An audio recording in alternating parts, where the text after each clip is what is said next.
많은 사람들이 사용하는 방법인 SSRO라고 하는 술식이 있고요. 또 다른 방법 하나가 IVRO. 크게 이제 두 가지가 있는데 또 하나의 방법도 있습니다. IVSRO라고 하는 방법도 있어요. 번개 모양으로 자르는 거예요. SSRO가?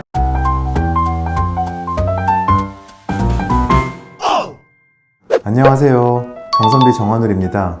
우리 이제 양악수술에서 상하계 수술 방법도 여러 가지가 있고 하하계 수술 방법도 여러 가지가 있는데 하하계 수술 방법은 여러 가지 정보들에 의해서 많이 알려져 있는 것 같아요. 대표적으로 이제 두 가지 방법이 많이 알려져 있고 저도 이제 그 두 가지에 대해서 예전에 콘텐츠에서 언급을 드린 바 있는데요. 한 가지가 많은 사람들이 사용하는 방법인 SSRO라고 하는 술식이 있고요. 또 다른 방법 하나가 IVRO. 둘 다 이제 약자로 흔히들 쓰입니다. 일부러와 스스로. 일부러 스스로 그래. 크게 이제 두 가지가 있는데 양악수술 하시는 분들께서 이 두 가지 방법을 큰 골자로 하고 계시지만 그 두 가지 방법의 변형이 다냐라고 하신다면은 사실은 또 하나의 방법도 있습니다. I, V, 거꾸로인가? S, R, O. 네. IVSRO라고 하는 방법도 있어요. 그래서 오늘은 IVSRO에 대해서 간단히 말씀을 드려보도록 하겠습니다.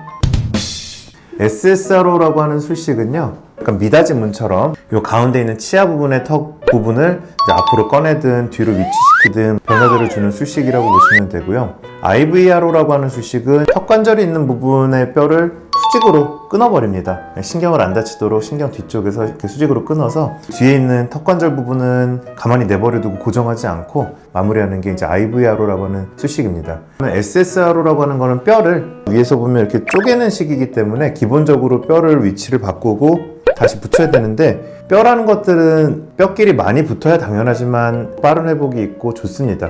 접촉 면적이 넓어야 유리하다라는 얘기인데 그 SS의 S가 세지탈이라는 이름인데 미닫이문처럼 IVRO는 이렇게 미닫이문이 아니라 아예 뼈가 이렇게 있으면 아예 말 그대로 수직으로 끊어버립니다. 그래서 IVRO의 V가 버티컬, 수직으로 그냥 끊어버린다는 얘기인데 이 끊어버린 뼈들을 붙이지 않습니다. 고정하지 않아서 턱관절이 이제 편한 위치에 스스로 이제 붙을 수 있도록 하는 술식입니다. 자,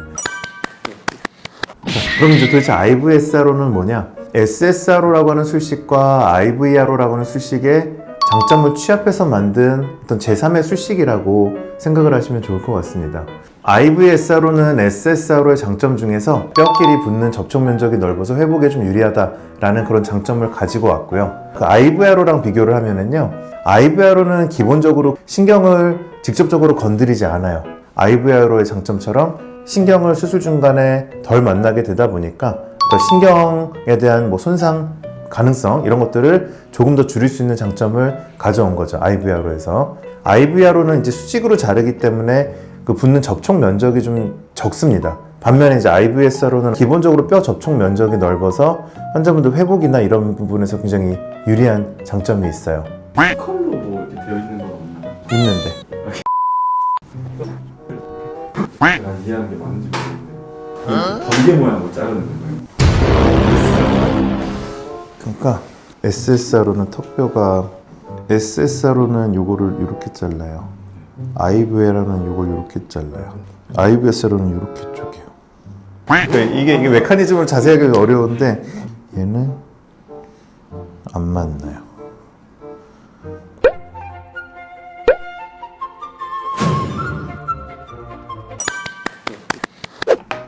네, 갑자기 이제 모형이 등장을 했습니다. 정말 이거는 TMI 같지만 혹시 누구 한 분이라도 궁금하신 분이 계실까봐 아래턱이 이렇게 위에서 봤을 때 U자 모양으로 되어 있습니다. 이렇게 수평이 된 게 아니라 보통 이렇게 넓어져 있어요. SSRO는 기본적으로 쪼개는 방향이 벌어진 거예요, 평행. IVRO는 수직으로 자릅니다. 얘를 이제 끊어버리는 거예요. IVSRO는 얘도 아니고 얘도 아니고 수직 절단면, 평행한 요 면대로 그냥 자르는 겁니다. 그냥 바닥에 수직인 면.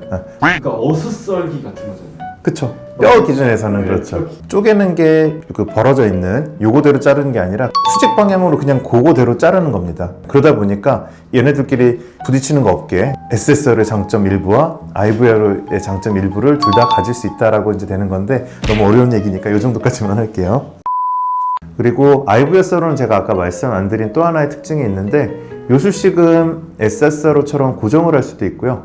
IVRO처럼 고정을 안 할 수도 있습니다. 뭐 이런 장점도 있어요. 그럼 IVS로 언제 어떻게 쓰는 수식이냐? 저는 주로 이제 많이 쓰는 게 턱 관절이 안 좋으신 분들. IVRO에 비해서는 이제 접촉 면적이 이렇게 넓다 보니까 뼈의 회복이나 이런 것도 훨씬 좋고, 또 IVRO의 가장 치명적인 좀 한계점인 주걱턱 환자들에서만 사용이 거의 가능하고, 턱을 앞으로 전진시켜야 되는 경우는 사용이 이론적으로 불가능하거든요. 무턱인 경우에 턱 관절도 안 좋다. 그런 경우도 역시 이 IVSR로 사용할 수가 있습니다. SSR로는 이제 이 뼈를 쪼갠다고 말씀드렸는데, 이 뼈의 형태에 맞춰서 이제 미닫이문 쪼개게 되는데, 턱 관절의 어떤 좀 변화 이런 것들을 부득이하게 좀 발생시키는 반면에 IVS로는 그냥 똑바른 이 평면을 기준으로 뼈를 자르게 되거든요. 그래서 뼈가 이동할 때 접촉 면적이 가장 넓을 수가 있고, 턱 관절 부분의 어떤 뒤틀림이나 이런 것들이 훨씬 적습니다. 이 SSR로의 어떤 뭐 변형된 수식도 참 다양하고, 달인이 되시는 분들도 계시고, IVR로면 IVR로를 또 여러 가지 이제 디자인을 바꿔서 그거에 또 달인이신 분들은 굉장히 또 잘하실 거고 하기 때문에, 병원에 있는 선생님들께서 가장 환자분께 좋은 적절한 방법을 추천해 주실 테니까 그 설명을 들으시고 그거대로 따르시면 가장 좋은 결과가 있지 않을까 싶습니다. 물론 무기가 많으면 많을수록 좋겠죠. 그래서 오늘은 제가 이제 IVSRO라는 수식을 소개해드리면서 SSRO랑 IVRO라고 하는 기존의 수식들과 어떤 다른 점이 있는지, 그리고 어떤 경우에 제가 사용하는지에 대해서 간단히 말씀을 드려봤고요. 최대한 비교해서 쉽게 설명을 해드려 보려고 했는데, 여러 가지 방법들이 있고 장점들이 극대화될 수 있는 상황에 쓰인다면 그게 가장 좋다라고 생각하시면 될 것 같습니다. 지금까지 정선비 정한울이었습니다. 구독과 좋아요 부탁드릴게요. 감사합니다.